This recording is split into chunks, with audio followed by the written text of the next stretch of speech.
La, esa es la separata correcta. Verifiquen, por favor.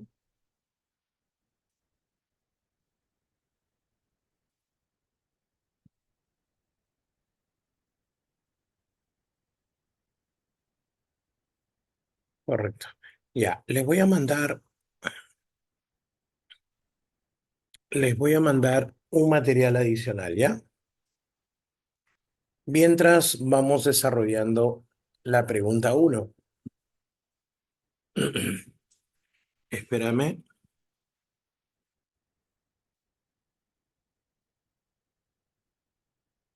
Claro, por supuesto. Todo resumido. Espérate, espérate, espérate.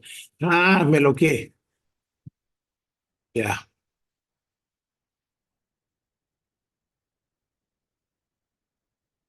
y ahora sí.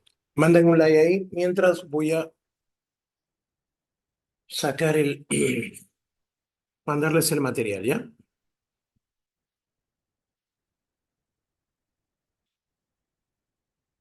Espérenme un segundo, ¿ya?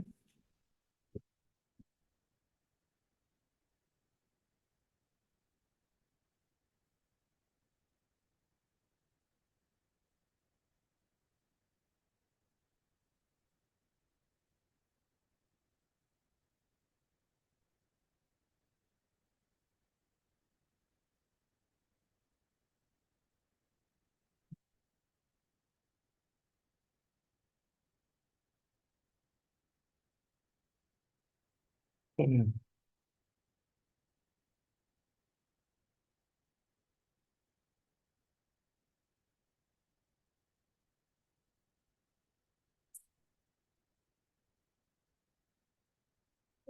Ah,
ya, ya fueron enviados. A ver, 8 alumnitos han contestado bien. A ver, vamos a ver si es cierto o no. Bien, cuando nosotros hablamos de importación, hay dos tipos de importación. Hay importación para las empresas y hay importación para las familias. Claro, repito, hay importación para las empresas y hay importación para las familias. Por ejemplo, aquí tengo la memoria anual del Banco Central de Reserva. Mira, por favor. A ver, mi comisión de captura. Captura solamente hasta donde dice 2023. A sacar o más, por favor. ¿Ya? Ahora, quiero que me indiques, por favor, quiero que me indiques, mm, ¿cuál es lo que más importamos? ¿Cuál es lo que más importamos? A ver, Alexandrita, genial, gracias. ¿Qué es lo que más importamos? ¿Importamos más? A ver, voy a colocar acá, parece que no la ves. En el año 2023 creo que es el más accesible. Exacto. insumos. Pero no sé si te percatas que el primer y segundo lugar se diferencia del tercer lugar. ¿Cuál crees que es la diferencia? A ver,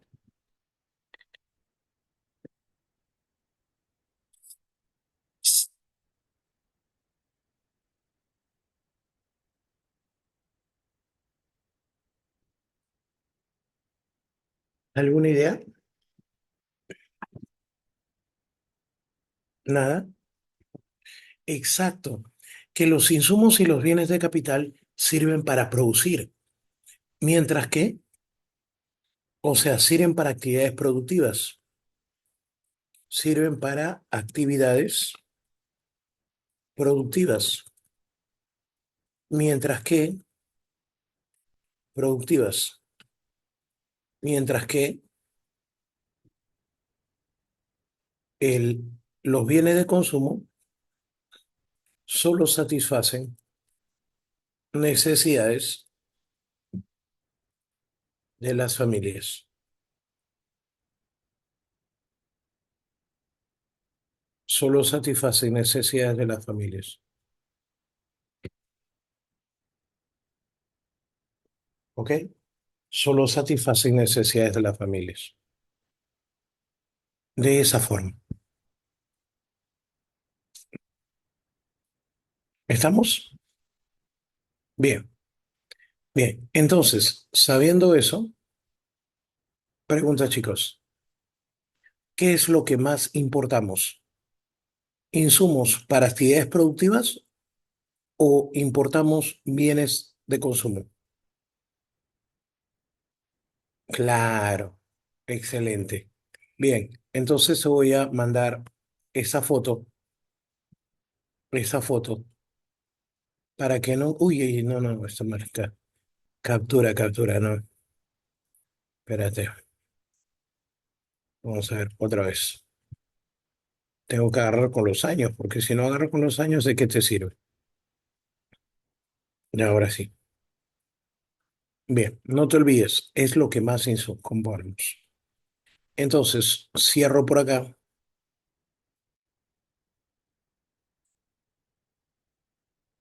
y ahí tengo la importación de bienes de capital. Y en los bienes de capital lo que más importamos son los insumos. En segundo lugar, bienes de capital. Entre lo que se produce, lo que más importamos son los bienes de, no te olvides, intermedios. Y en segundo lugar, los bienes de capital. Bien, continuamos.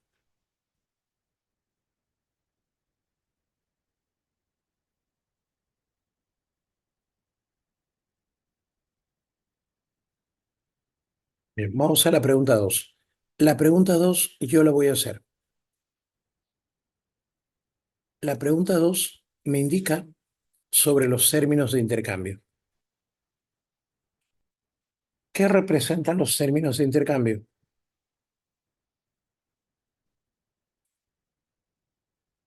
Aquí está. Los términos de intercambio,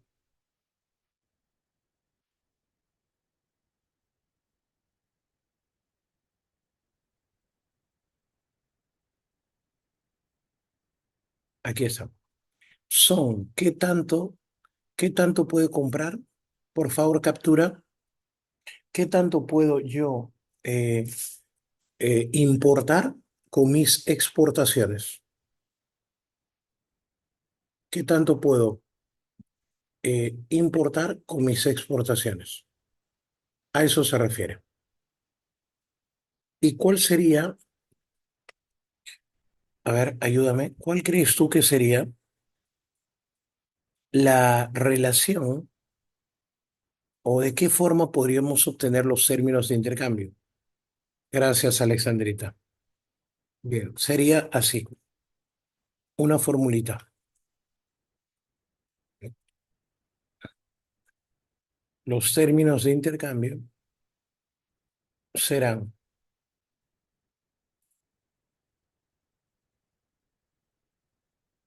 el índice o sea, el promedio de precios de las exportaciones entre el índice de precios de las importaciones.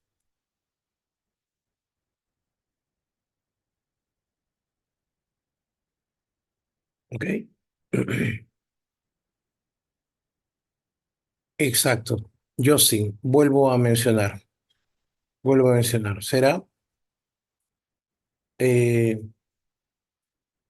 el índice del precio de la exportación entre el índice del precio de la importación.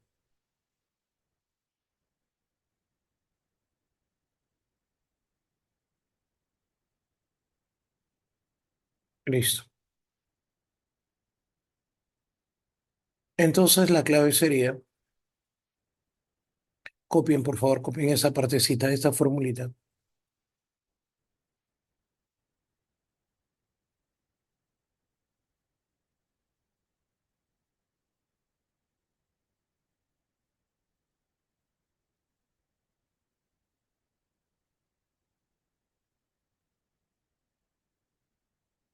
Listo. Sería, entonces la clave, la relación entre los precios de la exportación y los precios de la importación de un país. En otras palabras, ¿qué tanto puedo importar con mis exportaciones? ¿Qué tanto puedo importar con mis exportaciones? Listo. Ahora te toca a ti la pregunta 3. La 3 y la 4 están relacionadas, así que vamos. ¿Cuál es el principal objetivo de implementar las cuotas y salvaguardias? A ver, 3A, 3B, 3C, 3D, 3E. Vamos, chicos.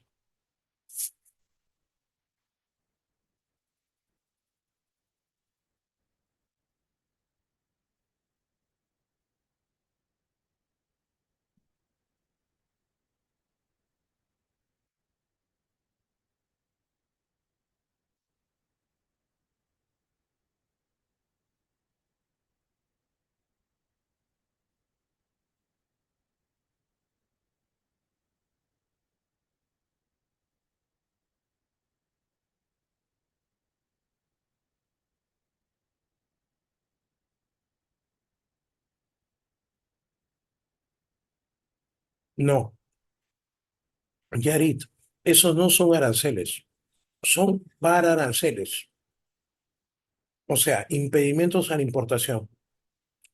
Ahorita lo vamos a poner, tranquila.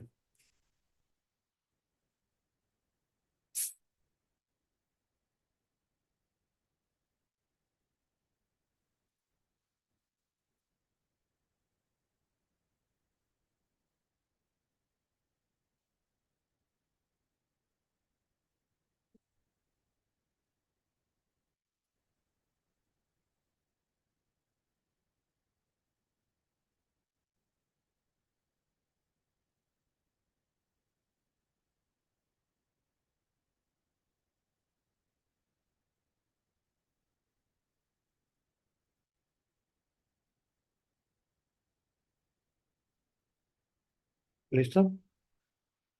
Bien. Caramba, qué bonito. Han participado varios. Me emociona eso. Ya. Voy a mostrarte un cuadrito de qué viene a ser un arancel.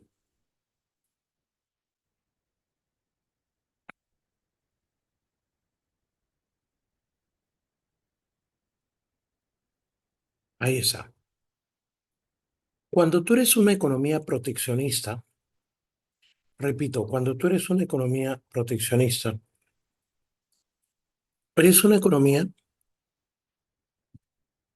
que puede ser, al ser proteccionista, estás buscando, estás buscando proteger tu industria nacional. Estás buscando proteger tu industria nacional. ¿Ok? Y para eso vas a crear barreras. ¿Qué barreras, Yarit? barreras tanto arancelarias como pararancelarias. ¿Ok? Por ejemplo, los aranceles son impuestos a la importación. Los aranceles son impuestos a la importación. ¿Ok? Esos impuestos pueden ser tanto específicos como ad valorem. Dios mío, la IP. En cambio, existen otros que se llaman, ah, claro, Nicolás, en un tratado de libre comercio no se cobran. Chicos, traten de mandarme las preguntas no por privado, sino en público, para que los alumnos también vean qué es lo que estoy respondiendo. Pero en cambio, aquí tengo lo que son los pararanceles. ¿Y qué vendrían a ser los pararanceles? Impedimentos a la importación. Aquí tenemos, por ejemplo, las tasas excesivas a los productos importados y esta de acá, las famosas cuotas. Ujú. Las famosas cuotas. Ahí está. Una capturita, por favor, del lado derecho. ¿Qué son las cuotas?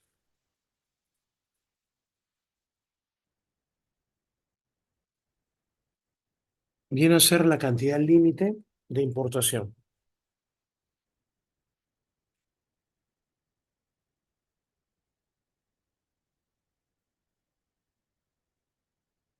Gracias, Alexandra. Mientras que la salvaguardia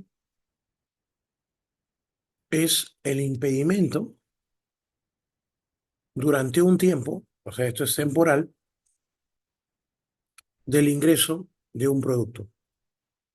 Puede ser 2 meses, puede ser 3 meses, etcétera.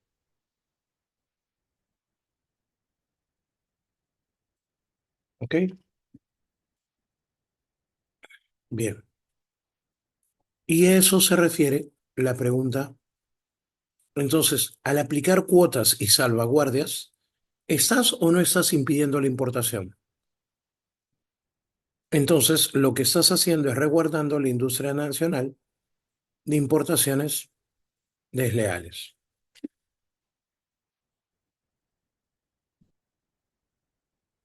¿Ok? Listo. Bueno, hay que reconocerlo.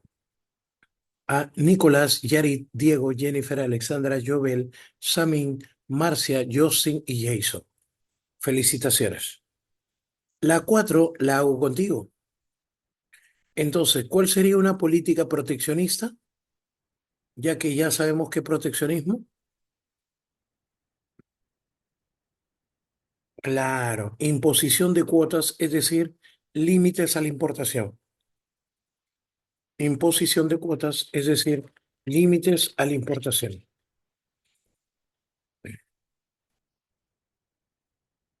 ¿Me dejo entender?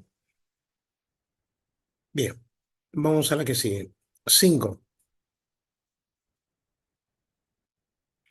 Vanessa, gerente financiera Interbank se encuentra evaluando cómo las recientes fluctuaciones en el tipo de cambio han afectado las inversiones internacionales de la entidad. Mientras revisaba los reportes, se dio cuenta que el dólar ha mostrado variaciones significativas frente al sol peruano durante el último trimestre. Esto llevó a la directiva a preguntar cuál es el impacto potencial de un incremento sostenido del tipo de cambio. La pregunta es, ¿cuál es el impacto de que se incremente el tipo de cambio en una gran cantidad? Para poder entender eso, podemos explicarlo a través de este cuadrito que vamos a poner aquí. Mira, una capturita, por favor. Ese es el cuadro del tipo de cambio. Claro, es el cuadro del tipo de cambio. Ubícalo. Sí, ya, ya. Ahora, el lado izquierdo, gracias Alexandra, significa el tipo de cambio fijo. El lado derecho es el tipo de cambio flexible. Por favor, quisiera que te fijes lo que voy a hacer.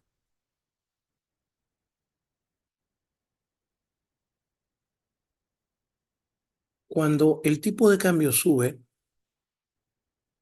en un país que tiene tipo de cambio eh, fijo, a eso se le va a llamar devaluación de la moneda nacional. ¿Ok? Pero siempre y cuando es tipo de cambio fijo, por supuesto. Ejemplo, en Venezuela hay un tipo de cambio fijo. En Venezuela hay tipo de cambio fijo. Entonces, cada vez que el dólar es más caro, ¿qué dicen los venezolanos? Ah, dicen, nuestro bolívar se está devaluando. Eso es lo que ellos mencionan. Pero si están en países de tipo de cambio flexible, ¿qué es el tipo de cambio flexible? Ayúdame. Es donde el precio del dólar lo determina la oferta y la demanda.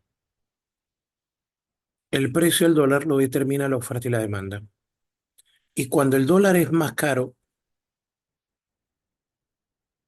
entonces habrá una depreciación de la moneda nacional. Entonces, cuando el precio del dólar sube en el Perú tiene tipo de cambio flexible, ¿qué decimos? Que el sol se está depreciando. Decimos que el sol se está depreciando.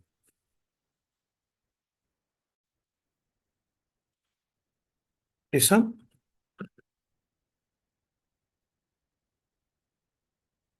¿Y cómo sería al revés?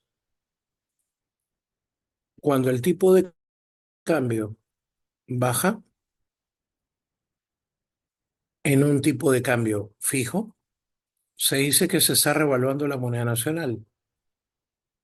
Un ejemplo es el peso boliviano. Bolivia tiene tipo de cambio fijo. Por lo tanto, eh, decimos que el peso boliviano se revalúa. Y en el caso del tipo de cambio flexible, países como el Perú, cuando el dólar es más barato, decimos que se está apreciando. ¿Quedó claro eso? Ya. Ahora, viene la parte interesante. Cuando el dólar es más caro, las exportaciones aumentan, pero las importaciones disminuyen.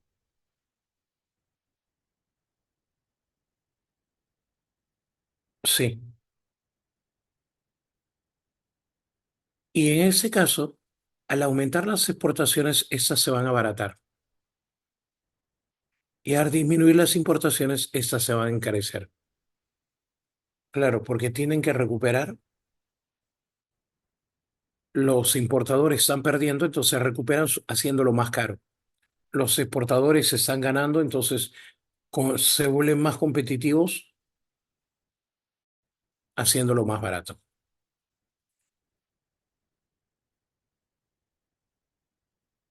Y en el caso de que cuando el dólar es más barato, las importaciones aumentan, disminuyen las exportaciones. Entonces, al aumentar las importaciones se abaratan y al disminuir las exportaciones se encarecen.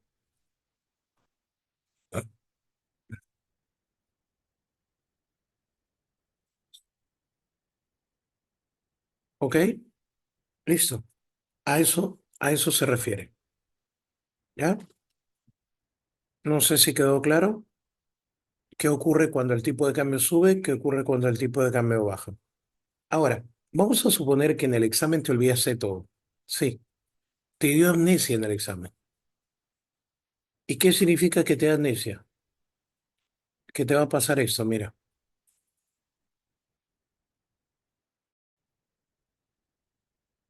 Entonces, en ese momento, utiliza un truquito mío que yo cariñosamente le digo, doctor, doctora.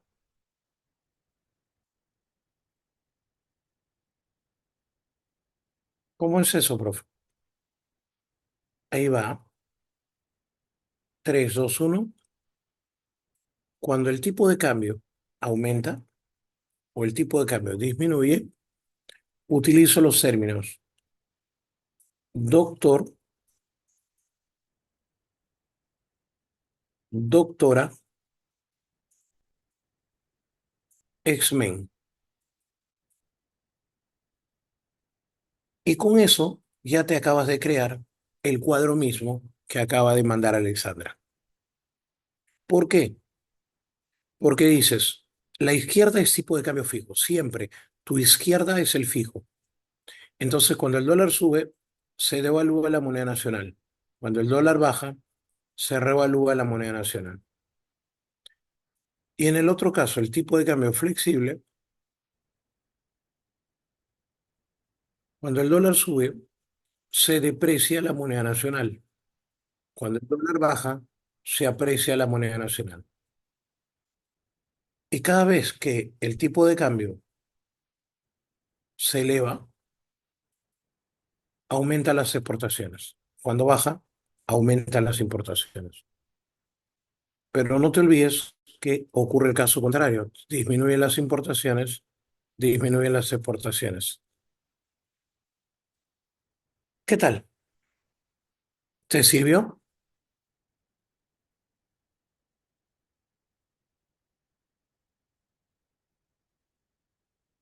Para ti con mucho cariño. A ver, mira, 3, 2, 1, lo desaparezco y sale igualito. Doctor, doctora XM.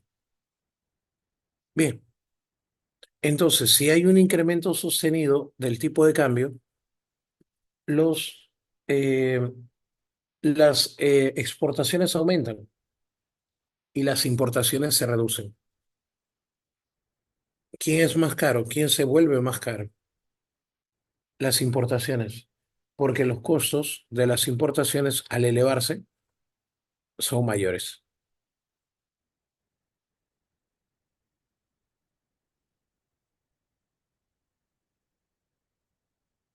Número 6.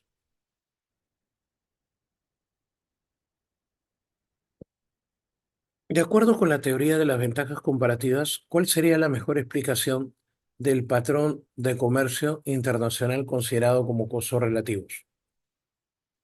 Bien, esto tiene que ver bastante con la teoría del comercio que nos habla sobre las ventajas absolutas y las ventajas comparativas. A ver, ¿qué nos dicen las ventajas absolutas? Las ventajas absolutas nos dice que cuando un país, por ejemplo, es eficiente en la producción de café, fíjate, por favor, fíjate, el café lo hace más barato que el trigo. Ya sabes qué costo es el dinero que se usa para la producción. Si el café lo hace más barato que el trigo, la eficiencia está en el café y la deficiencia está en el trigo. ¿A qué deberías dedicarte? A café y de ahí exportar café.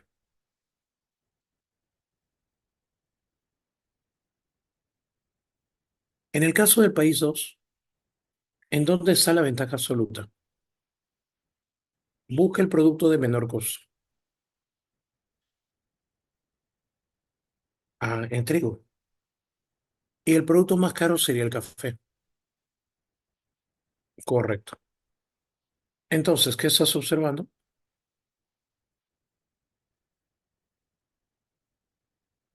Que la ventaja absoluta está en trigo, ahí debes especializarte y de ahí exportar trigo al otro país. Eso se llama ventaja absoluta. ¿En qué radica la ventaja absoluta? En que un país debe producir y exportar aquel producto, de menor exportación.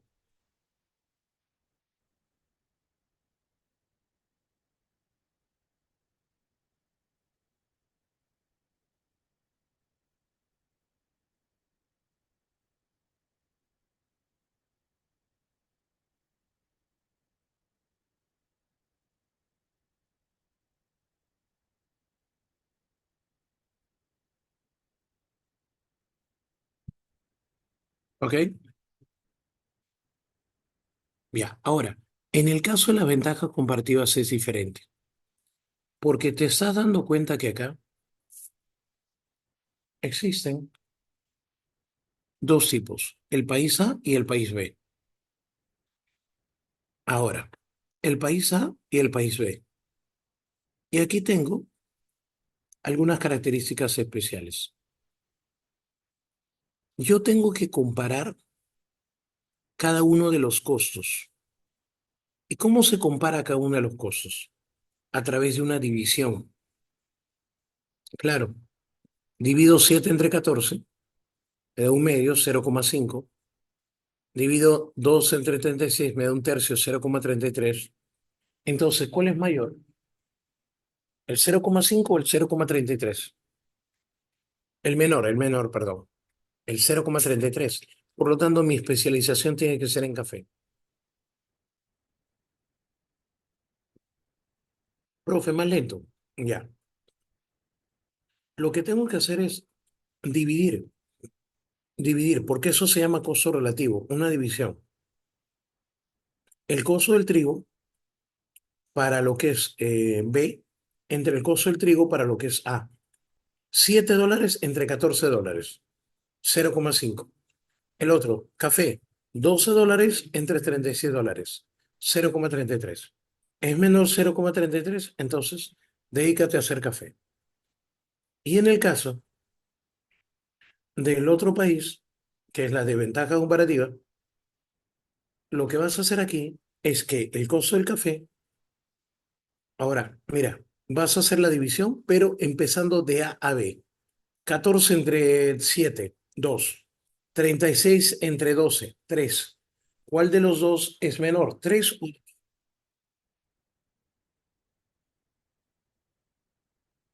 cuál de los dos es menor? ¿3 o 2? 2.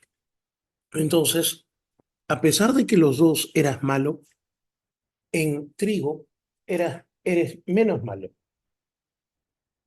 En trigo eres menos malo.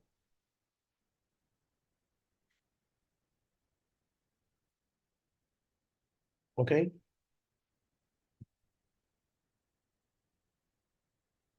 Listo.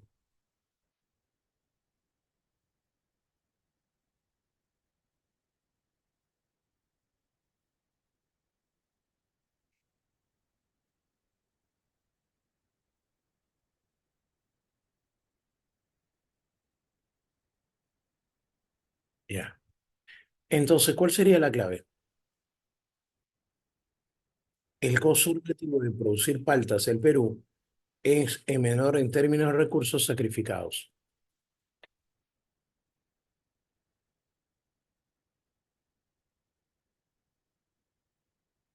¿Estamos?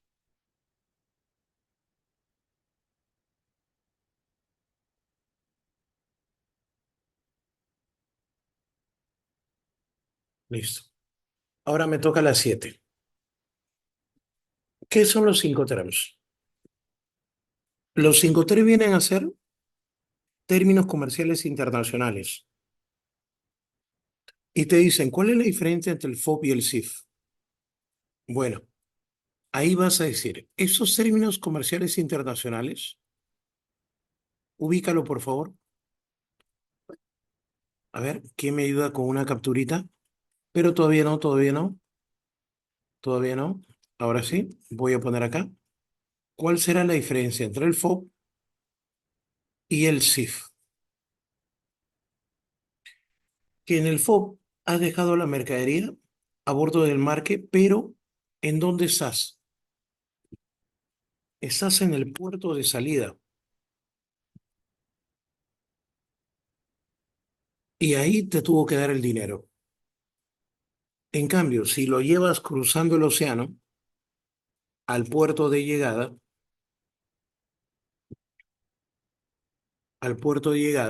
ahí está el producto, puerto de llegada. Listo.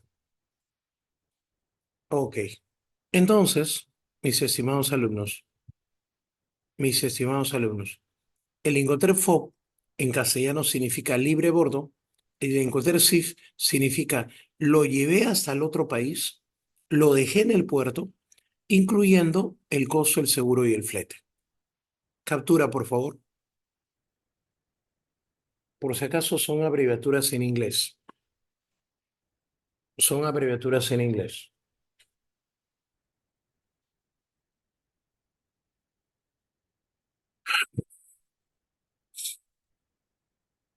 ¿Listo? Gracias, Alexander.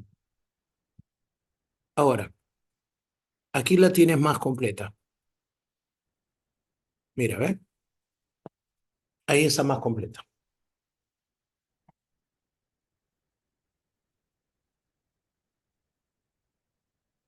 Ok. Claro, aquí está el FOB, solamente cubre hasta la embarcación. El SIF, en cambio, cubre hasta el puerto de destino. Clave de las 7, casa. Excelente. Uy, qué rica pregunta la 8.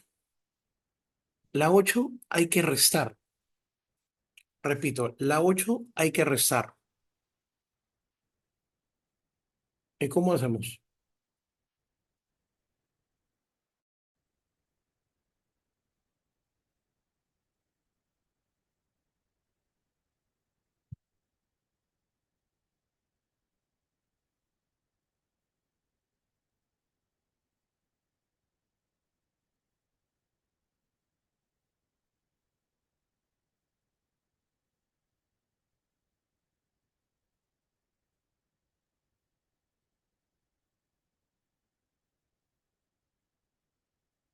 Exacto.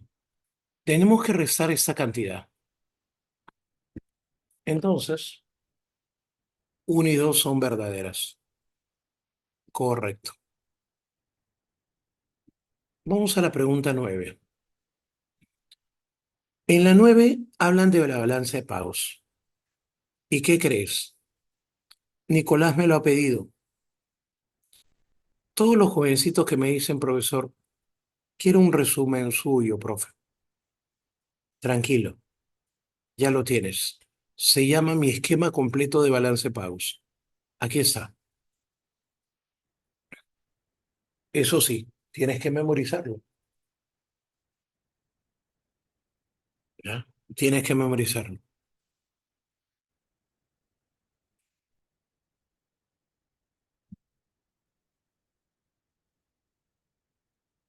¿ok? Bien. ¿Dónde están los salarios internacionales y los intereses? Gracias, Nicolás. A ver, ¿quién me dice? ¿En qué cuenta? El nombre de la cuenta está a la izquierda. ¿En la renta de? ¿En la renta de factores, sí o no? Claro, ahí están los intereses y los salarios internacionales. Pero te tengo una noticia. Sí. Mm, ¿y dónde está? ¿Dónde está? Con el nuevo nombre en la balanza de pagos. Claro, porque la balanza de pagos tiene un nuevo nombre. ¿Cuál crees que es? En la renta de factores, si el nuevo nombre es ingresos primarios. La balanza comercial, el nuevo nombre es bienes. Balanza de servicios, el nuevo nombre es servicios. La transferencia corriente, el nuevo nombre es ingresos secundarios. Para el sexto manual. Por lo tanto, la clave, ¿cuál sería?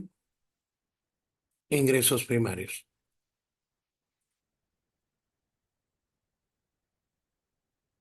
En la pregunta 10 te habla de los servicios. En los servicios serían las transacciones internacionales, los ingresos y egresos. Bien. Ahora, en la 11 tienes que relacionar las cuentas de la balanza de pagos. Bien. Uno, transferencia de capital del sector privado sería como ingresos a la cuenta financiera,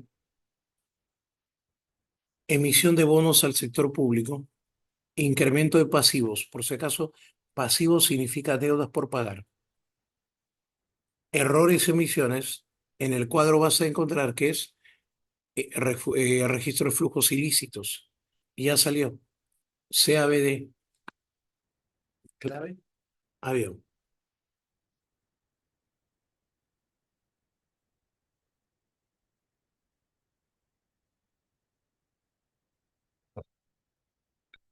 Vamos a la que sigue. Ahora vamos a la integración económica. Siempre por ahí un alumnito que me dice, profesor, me gustaría tener un esquema sobre la integración. Claro, no te preocupes. Y es el último regalo por el día de San Valentín. Integración económica, aquí está el cuadrito, para ti con mucho cariño. Ahí está la zona de preferencia, si lo puedes capturar por favor, la zona de preferencia, la zona de libre comercio, la unión aduanera, el mercado común, la unión económica y monetaria y la integración económica total. Gracias. La zona de preferencia se limita a ventajas aduaneras o reducciones arancelarias. La zona de libre comercio, en cambio, se eliminan los aranceles. La unión aduanera se adopta un arancel externo común para los países que no son miembros del bloque. El mercado común, ahora los países pueden libremente transar factores productivos, la unión económica, la misma política económica, la unión monetaria, la misma moneda. Entonces, una vez que está eso aprendido, solamente relacionas ahí la 12. ¿Qué cosas son el libre comercio, una aduanera, mercado común, unión económica? Y te saldría a casa. En el caso de la 13 también, hablan de los bloques de integración. Ahí es enano. Después, te he regalado un PPT hablándote sobre un poquito del origen del Fondo Monetario Internacional y el Banco Mundial. ¿Ok? Ahí entonces está, ¿qué es el Fondo Monetario Internacional? Principalmente será, prestará dinero para los países que tienen déficit en la balanza de pagos. Y en cambio, y en cambio el Banco Mundial presta a los países que tienen pobreza, o sea, financia proyectos de pobreza. ¿Y cómo les financia? ¿A través de qué? De proyectos de educación, infraestructura en la zona rural, etcétera, etcétera.